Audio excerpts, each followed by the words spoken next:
How would you assess how the offensive line has played in the last couple of weeks? Is it up to the standards you want? And Liam's play as well seemingly has improved. I think the guys are working hard. I think they're making improvements as a unit, well individually and as a unit, and I think they're going to continue to just try to get better on a daily basis. Um, it's a young group, and they're developing, getting a lot of experience, and I think they're improving every day. And one quick follow on that. Was a decision, do you think, to move Rob Hunt to guard this year, in your mind, in Lem's mind, has that been validated? Do you think he is at the right place? Are you glad you did it? Do you think he's playing at a high level? I think Rob works hard every day. I think he tries to help the team as best he can, and that's what we ask of all our players. Do you think that pass protection is maybe a step ahead of run blocking at this point? You're talking overall with the entire unit. For the offensive line, yeah. What was the question again? Do you think that pass protection is perhaps a step ahead of where run blocking is? Look, I think our guys work hard. I think they're improving in all areas: pass protection, run blocking, getting out on screens. Yeah, I think our guys work hard, and they'll continue to work hard in all areas. Brian, and I might be wrong, but the presumption that this time of year practices would taper a little bit, given just wear and tear on bodies and where you are in the calendar and all that. How has Tua been able to be so effective and so sharp, guessing that you guys aren't having the same number of reps you would have, say, in July or earlier in the season? I think he's preparing the right way. I think he's getting a good amount of reps in practice. That always helps. Practice walkthroughs, meetings. Watches extra film, and showing up on the field. One of the things that players and coaches have said a lot this week is about the opportunity to self-scout. And I was wondering if you can kind of dive into explaining some of the things that you guys, look for, and what exactly goes into the self-scout. Really everything. Our operation as a coaching staff, how we practice, how we schedule things. Obviously on the field, first down, second down, third down, red zone, 2-minute, 4-minute, punt return, field goal protection. I mean, really everything. And what are some things we can do better? What are some things that we should continue to do? Some things we should stay away from? What are the best things individual players do within a coverage or a concept offensively? Who our best blockers are in a return game? Who our best blockers are in a run game? Who our best protectors are? I think you kind of go through all of that. I guess it's a constant throughout the year. I think self-scout's probably a term that gets used more in a bye week than any other week of the season. But is it more in depth? Yeah, certainly more in depth. I mean, when you have an opponent coming up, there's only so much you can, time. I mean, there's only so much time, so we have more time to devote to, us and what we've done in certain, situations throughout the year, as opposed to, where we'll be working on the run game for the Jets, or third down for the Jets, or punt protection for the Jets. So. How do you sort of assess and evaluate the opportunity to tendency break versus, well, you know what, we do this a lot in this situation because it works. We don't need the tendency break that.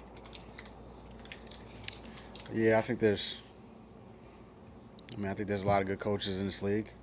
I think anything you do, there's something to beat it. So that's just the game. The game's That's just how the game is. If you play a coverage, there's something that beats that coverage.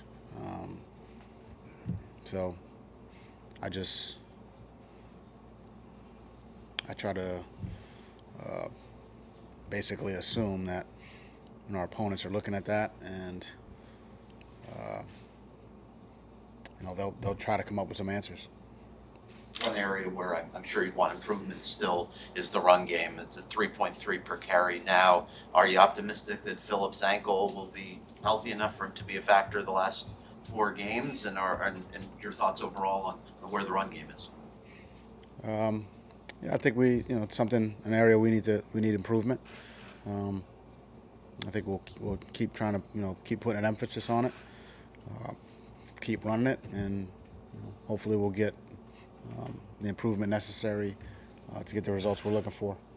And with Phillip, does it look like he'll be able to be healthy enough to help you? We got a walkthrough today. He'll be part of the walkthrough, and we'll see how he feels next week. What do you think of Michael Flores getting the AFC East? I think Mike's. I thought he punted well the other day. Helped us from a field position standpoint. I think he's gotten better over the course of the year, and we needed those kicks, and he was a big part of the game on Sunday. Jerome Baker was named your guys' nominee for the Walter Payton Man of the Year award. I just wanted to see if you would speak on what that nomination means and just kind of what he does here in the community in South Florida. I think it's being nominated to be Walter Payton Man of the Year it's a great honor. I think it kind of highlights the player on the field, but more importantly off the field and in the community. And I think Jerome's made an impact, obviously, with our team on the field, but certainly in the community as well. I'm just thinking about the Haiti situation. I know he was very involved in helping them during that situation, and he does a lot for the community. So I'm proud of him for that, and it's certainly an honor for him to be nominated. Will either Will Fuller or Malcolm Brown participate in the walkthrough today? Is there any change in what they're now able to do compared to what they couldn't do in recent weeks? Yeah, I mean, no, they won't be part of the walkthrough today. Brian, knowing you, your attitude, and how hard you go, how hard you coach, is it difficult to stop for this week, to take this time off for you?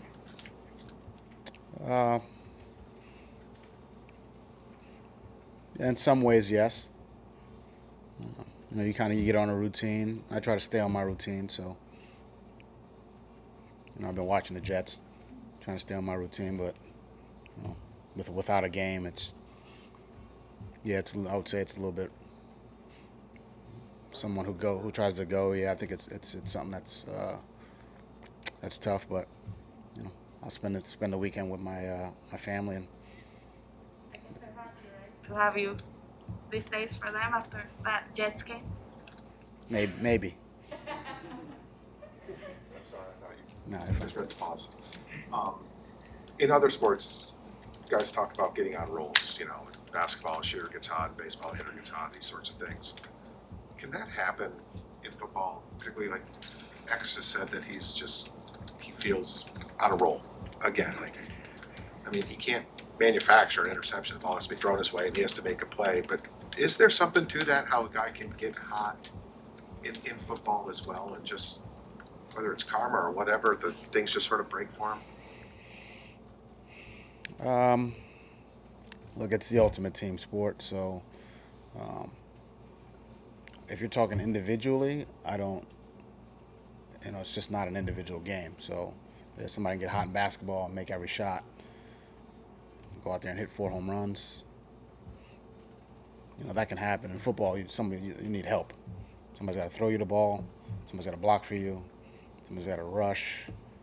You know what I mean? There's a lot of things that have to happen. So team game, and a lot of people got to play well to get the results you're looking for. A lot of people got to communicate. A lot of people have to trust each other. So it's different. That's kind of the beauty of the game. And that's kind of my take on that. With so much time before your next game, is there such thing as over preparation, or looking at too much film, too much time? I think that's case by case and person by person. You may need to watch 10 minutes and be good. I may need a little bit longer. So, I've heard that before. Over prepare. I think everyone's a little bit different. I think that was the case when we were all in school. Some guys, and I was good at math, so I didn't really need to, spend a lot of time on that. There's some people who aren't good at math and need to spend more time. I was no good at science, so I had to spend more time on that. So, maybe I had to over prepare for. I think it's case by case. So, each person individually, I think, has to kind of figure out what they need. And only that individual person knows whether or not they've over prepared or not. That's kind of my feeling on that. Yeah, so you're not like telling players, okay, take some time away from the game. Don't study this every single day. Don't oversaturate your mind. No, I'm just certainly telling them to take some time, relax, get off their feet, get some rest, get away from it. I think you need that too, and you need balance. I thought you were talking about just a normal week. Oh no, I meant like during a bye week, or even the mini bye, or just when you have so much time before your next opponent. Like, is there such thing as being too prepared or studying too much, like you were saying in school? Yeah, I think it's case by case.